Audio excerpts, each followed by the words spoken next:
नमस्कार, मैं अभिनेंद्र और आपने देखना शुरू कर दिया है the print lines. Bageshwar Dham के पीठाधीश्वर पंडित धीरेन्द्र कृष्ण शास्त्री को अपना प्राणनाथ मानने वाली शिवरंजनी तिवारी बीते कुछ दिनों से सोशल मीडिया पर खूब वायरल हो रही हैं। लगातार मीडिया में उनकी कवरेज चल रही है। अब शिवरंजनी तिवारी की कलश पद यात्रा बागेश्वर धाम भी पहुंच चुकी है। इसके पहले उनके ऊपर एक गंभीर आरोप भी लगा। बताया जा रहा है कि बागेश्वर धाम में हुए पापा और भाई के अपमान का बदला लेने के लिए शिवरंजनी तिवारी द्वारा ये सब किया जा रहा है। लेकिन इस पर शिवरंजनी तिवारी ने अपना बयान दे दिया है। हमारे पिछले वीडियो में आप उस बयान को देख भी सकते हैं। और बागेश्वर धाम के पंडित धीरेन्द्र कृष्ण शास्त्री को तो आप जानते ही हैं। उनको सुनने के लिए लाखों की भीड़ लग जाती है। वो कथावाचक हैं और पर्ची निकाल कर लोगों के मन की बात भी बता देते हैं। लेकिन मन की बात बताने वाले धीरेन्द्र कृष्ण शास्त्री को शिवरंजनी तिवारी ने अपना प्राणनाथ मान लिया। उन्होंने मीडिया पर बयान भी दिया और मीडिया पर बयान देने के बाद उनके वस्त्रों के ऊपर अब सवाल खड़ा हो चुका है। जी हाँ, उनके भगवा वस्त्र पहनने पर उन पर गंभीर आरोप लगाया जा रहा है। सनातन धर्म पे लगातार एक एक करके चोट पहुंचाया जा रहा है, जो कि निंदनीय है। भगवा वस्त्र गुरु अपने हाथ से शिष्य को देता है, तब भगवा वस्त्र पहना जाता है, उसका संस्कार होता है। गुरु पहनाता है भगवा वस्त्र, तब भगवा वस्त्र पहना जाता है। तो भगवा वस्त्र पहन करके कम से कम हमारे सनातन धर्म का अपमान न करें। अगर सम्मान नहीं कर सकती, सनातन धर्म की हिफाजत नहीं कर सकते, तो कम से कम सनातन धर्म की बेइज्जती तो न करें। तीसरी चीज जो महत्वपूर्ण है, उन्होंने कहा कि मैं सनातन धर्म के प्रचार के लिए निकली हूं। तो मीडिया के बंधुओं ने अभी देखा होगा, उनकी गाड़ी में कहीं सनातन धर्म का प्रचार नहीं लिखा हुआ है, बल्कि किसी एक तेल का प्रचार उनकी गाड़ी के सामने लिखा हुआ है।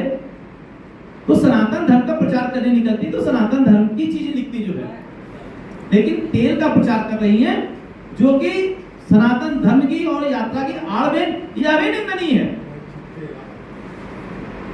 तीसरी चीज, मुझसे लोगों ने प्रश्न किया कि क्या 40 किलोमीटर की यात्रा एक दिन में की जा सकती है, वह भी सुबह और शाम, केवल 2 बार में?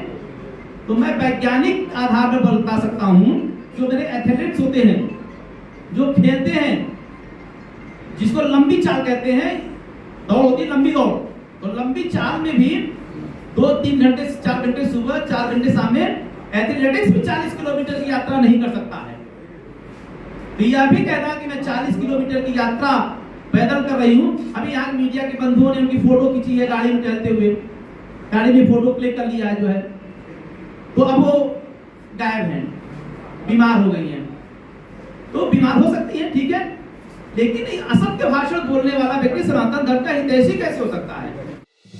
जी हाँ, ये शंकराचार्य अविमुक्तेश्वरानंद सरस्वती के मीडिया प्रभारी डॉक्टर शैलेंद्र योगीराज हैं। इनका कहना है कि भगवा त्याग का प्रतीक है। भगवा तब पहना जाता है जब गुरु इसकी इजाजत देता है। लेकिन वह भगवा वस्त्र धारण कर अपने प्राणनाथ की तलाश में निकली हैं, जिससे वह भगवा का अपमान कर रही हैं। वह MBBS की छात्रा हैं। उन्हें पढ़ाई करना चाहिए और सनातन धर्म का कार्य करना चाहिए, लेकिन वह यह काम करके भगवा वस्त्र का अपमान कर रही हैं। इसे बर्दाश्त नहीं किया जाएगा। अब इन्होंने अपना बयान तो दे दिया और भगवा वस्त्र पर गंभीर सवाल भी खड़े कर दिए हैं। लेकिन इस पर शिवरंजनी तिवारी का क्या कहना है, आइए सुनते हैं।